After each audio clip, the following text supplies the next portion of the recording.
इस फोटो को देखकर आपको बड़ा अच्छा लग रहा होगा क्योंकि इसमें लड़का लड़की की शादी हो चुकी है और दोनों खड़े होकर फोटो खिंचवा रहे हैं। और जो शादी हुई है बड़े ही वो सादा सिंपल तरीके से हुई है, लेकिन लड़का लड़की बेहद ज़्यादा खुश है इस शादी के बाद। लेकिन इस शादी को महज 7 दिन भी ढंग से नहीं हो पाते।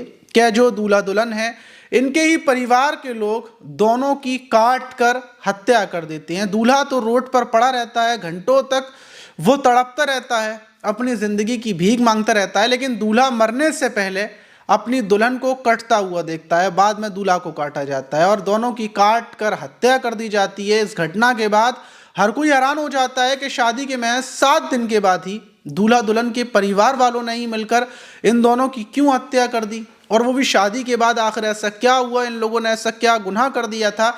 लेकिन जब पूरी घटना को शुरुआत से आप सुनेंगे तो आपके समझ में आएगी। तो चलते हैं और जो आज की घटना है उसको शुरुआत से जानते हैं आखिर तक। तो दोस्तों, मेरा नाम माज है, उम्मीद है कि आप सब अच्छे होंगे, सुरक्षित होंगे। और जो आज की घटना की शुरुआत होती है वो उत्तर प्रदेश के एटा के जेतरा थाने से होती है। उसी थाने के अंतर्गत एक गांव पड़ता है, गड़िया सुहागपुर गांव। वहीं पर रहने वाले अशोक, जो अपनी पत्नी बिट्टो के साथ रहते थे, उनके 6 बच्चे थे, जिसमें 4 लड़के थे, 2 लड़कियां थी। वहीं उनकी शिवानी बेटी दूसरे नंबर की थी, क्योंकि सबसे बड़ी बेटी की उम्र लगभग 30 साल है। ये दूसरी शिवानी जिसकी उम्र लगभग 20 साल है। और जो ये शिवानी थी ये कॉलेज में पढ़ती थी। वहीं 3 साल पहले, मतलब जब ये कॉलेज में पढ़ रही थी, तो उसी बीच इसकी कॉलेज में पढ़ने वाला दीपक, जिसकी उम्र लगभग 25 साल थी, उससे इसकी दोस्ती हो जाती है। दोस्ती बढ़ती जाती है और ये दोस्ती इतनी बढ़ जाती है कि अब जो शिवानी थी वो अपने पिता के फ़ोन से दीपक से बातचीत किया करती थी। लेकिन इश्क और मुश्क छुपे से छुपाए नहीं जाते, वैसा ही इन दोनों के साथ होता है। दोनों की जो प्यार मोहब्बत की चर्चा थी वो गांव में फैल जाती है, और ये फैलते फैलते जो शिवानी के पिता अशोक थे उन तक आ जाती है। जब परिवार के लोगों को ये पता चलता है कि शिवानी जो दीपक है उससे बातचीत करती है, तो फिर शिवानी को परिवार वाले चिल्लाते हैं, उसके फ़ोन को छीन लेते हैं और बोलते हैं कि तुम दीपक से बातचीत नहीं करोगी, और इसको शिवानी को कॉलेज से हटा लेते हैं 1 साल पहले। उसके बाद शिवानी घर पर रहने लगती है। लेकिन दीपक से मुलाकातें बराबर चल रही थी, कभी छुपा चोरी तरीके से, तो कभी दीपक गली के चक्कर लगाता। और इस चीज़ को देखते हुए जो पिता अशोक थे वो परेशान हो जाते हैं। और 3 महीने पहले ही ये जो शिवानी थी, इसको वो कन्नौज के जो संकरावा गांव है वहाँ पर शिवानी की फूफा के यहाँ पर भेज देते हैं, और बोलते हैं कि अब शिवानी फूफा के यहाँ पर रहेगी, यहाँ दीपक से दूरियां बन जाएंगी, और अब ये दूर दूर रहेंगे तो देखने दिखाने का कोई नाटक नहीं होगा। अशोक को यही लगता है। लेकिन शिवानी के पास फ़ोन था और उस फ़ोन के ज़रिए वो बराबर दीपक से बातचीत कर रही थी। अब दोनों एक दूसरे को छोड़ने को बिल्कुल भी तैयार नहीं थे। वक्त गुजरता जाता है और जैसे ही दिसंबर लगती है तो दिसंबर में ये शिवानी दीपक से बोलती है कि बताओ अब तुम्हें मेरे साथ रहना है या नहीं रहना। दीपक बोलता है कि मैं तुम्हारे बिना नहीं रह पाऊंगा। वैसे तो मैं तुम्हें गली में आकर एक बार देख लिया करता था, लेकिन अब तुम इतनी दूर चली गई हो तो मैं तुम्हारे बिना नहीं रह पा रहा हूँ। और फिर ये लोग प्लानिंग करते हैं और दिसंबर में ही ये दीपक यहाँ से निकलता है और शिवानी के पास कन्नौज पहुँचता है। शिवानी वहाँ से निकल कर आती है और दोनों बस में बैठकर सीधे प्रयागराज पहुँच जाते हैं। और प्रयागराज में पहुँचने के बाद ये लोग वहीं पर एक फैक्ट्री में, मतलब दीपक काम शुरू करता है, एक कमरे को ये किराए पर लेते हैं, वहाँ पर रहना शुरू कर देते हैं। और अब दीपक फ़ोन करता है, अपने परिवार को बताता है कि वो शिवानी के साथ बिल्कुल खुश है। वहीं शिवानी अपने परिवार को बोलती है कि अब वो वापस नहीं आएगी, वो दीपक के साथ रहती है और दीपक के साथ ही रहेगी।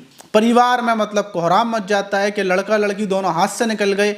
जो दीपक का परिवार था वो तो तैयार था, वो ये बोल रहे थे कि दीपक देखो हम तैयार हैं, अगर तुम शिवानी से शादी करना चाहते हो तो कोई दिक्कत नहीं है, तुम वापस आ जाओ। लेकिन शिवानी का परिवार इस चीज़ को लेकर बिल्कुल भी तैयार नहीं था। और फिर 25 दिसंबर को ये जो शिवानी का परिवार है ये कन्नौज रवाना होता है और जो संकरावा थाना है वहाँ पर पहुँचते हैं। वहाँ पर जाने के बाद ये लोग बताते हैं कि शिवानी वापस नहीं आ रही है, वो दीपक के साथ है और वो प्रयागराज में है, वो दोनों वहीं पर रह रहे हैं। हम चाहते हैं कि उन लोगों को बुलाया जाए और हम लोग बड़े ही धूमधाम के साथ अच्छे से प्रोग्राम करेंगे, फिर उसके बाद शादी करेंगे। ये बात दीपक के परिवार को भी बताई जाती है। और फिर ये जो शिवानी का परिवार था ये शिवानी से बातचीत करता है। ये लोग बोलते हैं कि देखो तुम ऐसा करो, तुम वापस आ जाओ, हम तुम्हारी शादी कर देंगे, और अगर तुम्हें ऐसा लग रहा है कि हम तुम्हारी शादी नहीं करेंगे तो तुम शादी कर लो, उसके बाद आ जाओ, दूसरा प्रोग्राम हम यहाँ पर आने के बाद कर देंगे। अब शिवानी को ये बात बिल्कुल ठीक लगती है। वहीं 5 जनवरी को शिवानी और दीपक वहीं प्रयागराज के एक आर्य समाज मंदिर में जाते हैं, वहां पर जाकर दोनों शादी कर लेते हैं। और शादी के बाद शिवानी अपने फोटो को अपने परिवार के पास भेज देती है, बोलती है कि अब तो हमारी शादी हो चुकी है, अब तो आप लोग चाहकर भी हमें दूर नहीं कर सकते। तो जो शिवानी का परिवार था बोलता है कि बेटा तुम वापस आ जाओ, हमें तुम्हारी बहुत याद आ रही है, तुम यहाँ पर आ जाओ, हम लोग तुम्हारे लिए बहुत बड़ा सा प्रोग्राम करेंगे, पूरे गांव में धूमधाम से तुम्हारी शादी करेंगे, तुम लाल जोड़ा पहनना, अपने सपनों को पूरा करना, हमारे भी सपने हैं उसको भी पूरा किया जाएगा। और वैसे भी 25 जनवरी को तुम्हारी बहन की शादी है, क्योंकि बड़ी बहन की बारात 25 जनवरी को आनी थी। तो ये बोलता है बड़ी बहन की 25 जनवरी को शादी है अशोक, तुम आ जाओ, यहीं पर सब कुछ करेंगे और तुम्हारी बड़ी बहन के साथ ही विदा कर देंगे। अब जो शिवानी थी वो तैयार हो जाती है और 6 जनवरी को ये दीपक और शिवानी वापस गांव आ जाते हैं। वापस आने के बाद अब परिवार शिवानी को अलग तरीके से समझाना शुरू करता है, बोलता है कि दीपक सही लड़का नहीं है, जो तुम्हारी शादी हुई है वो बेकार हुई है, ये हुआ है वो हुआ है। मतलब उन लोगों ने प्लानिंग से शिवानी को बुलाया था, लेकिन बुलाने के बाद वो शिवानी को ये समझा रहे थे कि जो कुछ हुआ हम उसको भूल जाएंगे, तुम दीपक से पीछा छुड़ा लो। शिवानी बोलती है कि मेरी तो शादी हो चुकी है, ऐसा कैसे बोल सकते हैं आप लोग।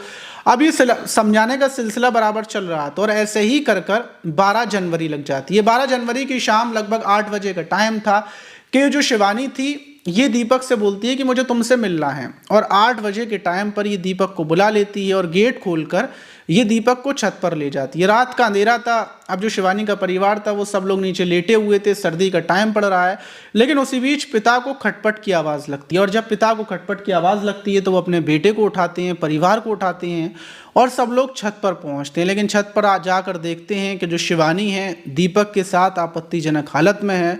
और फिर क्या था, यही मौका उनको इंतज़ार था और उन लोगों का खून खौल उठता है। जो वहीं पर खुरपी पड़ी थी उससे दीपक के ऊपर हमला किया जाता है, लेकिन शिवानी बीच में आ जाती है। चीख पुकारों की आवाज़ सुनकर गांव के लोग आ जाते हैं, लेकिन सबसे पहले पिता और जो उसके भाई थे वो सबसे पहले शिवानी की गर्दन पर ताबड़तोड़ वार करते हैं और गर्दन पर वार कर कर उसको मार देते हैं, वो गिर जाती है। फिर उसके बाद वो दीपक के ऊपर वार करते हैं और दीपक की भी गला काट कर हत्या कर देते हैं। मतलब पहले दीपक की गर्दन कट जाती है, उसके बाद उसका खून रिसता रहता है और फिर दीपक को मतलब पुलिस को फ़ोन किया जाता है। डायल 112 पुलिस पहुंचती है और जो दीपक था उसको उठाकर सीधे अस्पताल लेकर भागते हैं, लेकिन दीपक के खून बराबर बह रहा था और दीपक की भी मौत हो जाती है। इस घटना के बाद मानो कोहराम मच जाता है कि ढंग से 7 दिन नहीं हुए थे दोनों की शादी को, और शादी के बाद ही मतलब सुहागरात भी शायद मनी हो ना मनी हो, लेकिन शादी के बाद दूल्हा दुल्हन दोनों की हत्या कर दी गई। पुलिस ने 4 लोगों को गिरफ्तार कर लिया है, वहीं पुलिस वालों को भी कई सस्पेंड कर दिए गए हैं, क्योंकि उन लोगों की जो गलती थी उस गलती की वजह से ये सब कुछ हुआ। लेकिन इस घटना के बाद हर कोई हैरान है, क्या ऐसा भी हो सकता है, मतलब लव मैरिज का अंजाम ऐसा हो सकता है। आप इस घटना पर क्या बोलना चाहेंगे कमेंट बॉक्स में ज़रूर बताइएगा। मिलते हैं किसी और वीडियो में, जब तक के लिए अपना ख्याल रखें, सुरक्षित रहें, सावधान रहें।